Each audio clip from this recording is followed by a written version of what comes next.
God watching over us. But Isaiah says it in the middle of the night. He says, gather your people together because there's something amazing going to happen. The new dawn is coming. Your sons and your daughters will come again. They will be a part of your families. Look, the sight of the exiles coming home will make your face break out in a grin, your heart pound and your eyes light up, he says. The whole world will come riding camels and bringing gifts.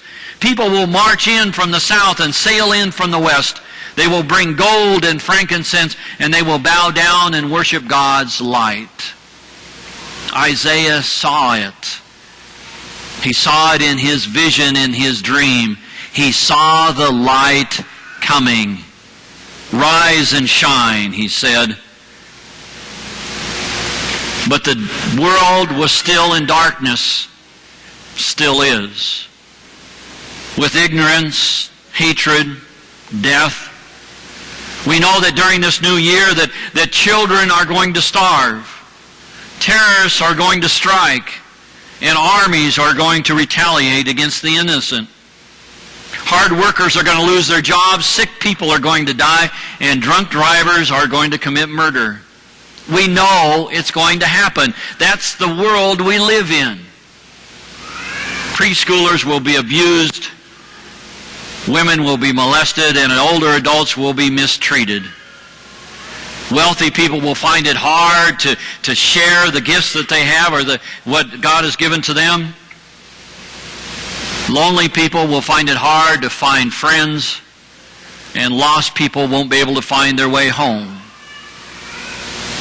Just like Israel was in Isaiah's day. But Isaiah had a message that even rings true to us today. He's saying, it is only dark for a minute. If you wait, God will come and the light will shine. Now, it shouldn't be too fantastic or too unbelievable for us to know that. We live in Nebraska. We know what the weather does. If you don't like the weather now, wait 30 minutes. It's going to change. Did you see it? When we came here at 4 o'clock, it was snowing. At 4:45, the sun was shining. It changes all the time. God changes the world. He says, watch the light. The light is coming. The darkness will go away. When life seems hard, when we really want something that gives us that energy or that idea that life is okay, we need to know that the light is there, breaking up the darkness.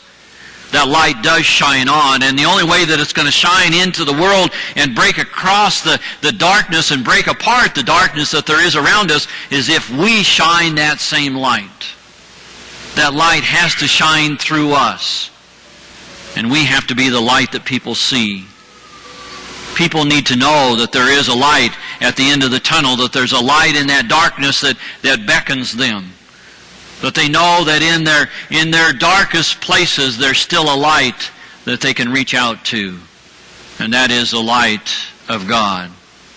One of the most amazing things that I kind of learned this week is that when I was studying the different things about this light, is that the body is an amazing thing.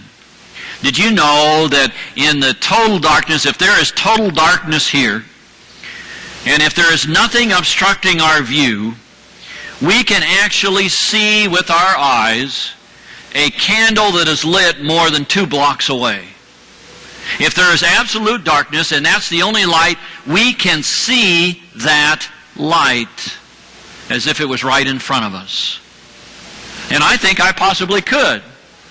But you put that light right in front of my nose and I can't see it at all. But if you put it clear out there, I can see it.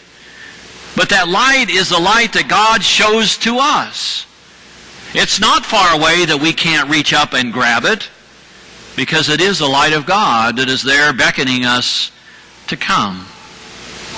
And He wants to share that light. God does. How many of you remember the little song that you were taught in Sunday school? This little light of mine.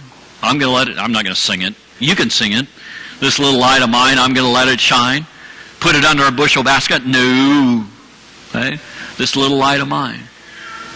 That's the light that God has given to us. That's the light that He wants us to do. We want to, as the church, as a congregation, as God's people, we are called upon to share the light.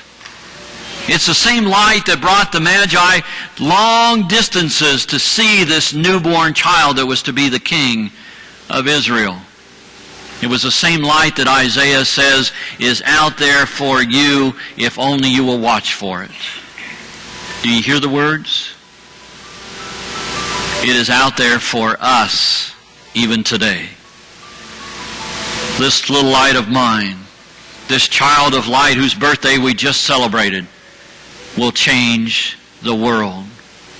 Maybe just one person at a time, but it will change the world. The darkness cannot put it out. That's the guarantee that we have. That the light that God shines in us cannot be extinguished. Now sometimes we feel like that. We feel that the world is closing in around us. And for us as a congregation, I think this last week kind of proved that. And maybe this last year is one that this congregation wants to forget. It's one that I would much rather not think about too much. Mainly because of all the leaders in this church that we lost. But we just lost them in their physical ability to be here. What they taught us and what they showed this church to how to live and to live up to their faith will never die. It's that light that we constantly have in front of us. Now, I read off a list this morning to our congregation of those that have gone on this year. Those that we might consider to be leaders of our church. And I want to share that list with you even here tonight. Because I want you to think about what these pillars of our community and of our church have given to us that makes the light shine within us each and every day. So I list these to you. Rose Zook, George Parks, Howard McGinnis, Herman Hart, Donna Honstein, Margaret Stewart, Buck Smith, Red Davenport, Claude Barrickman Sr., Bob Atchison, Carol Bauer, Leroy Beans, and just this last week, Carol Harris, Gertrude Harville, and Mike Swanda. Can you see the light of God in them? And the light that they showed this community and this church how to shine? That's the same light that we have, if only we will let it shine. This little light of mine, let it shine. Let it shine. Let it shine. Amen. As we come to our time of prayer, I want to take just a few moments to allow you to lift to God whatever care and concern that you have on your heart this evening. That you might lift it to God in prayer, but also that you might listen to what God might be calling you to do.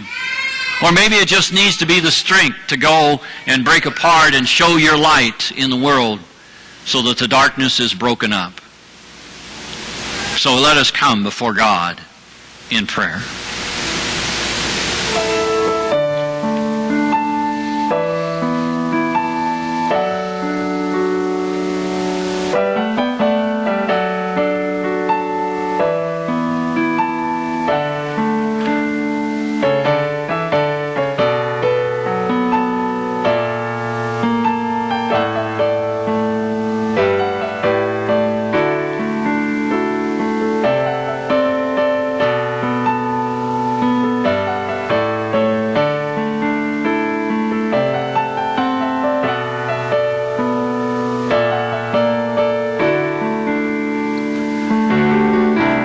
Gracious God, just as the Magi, the wise men, the kings, followed that bright star in the sky looking for the king.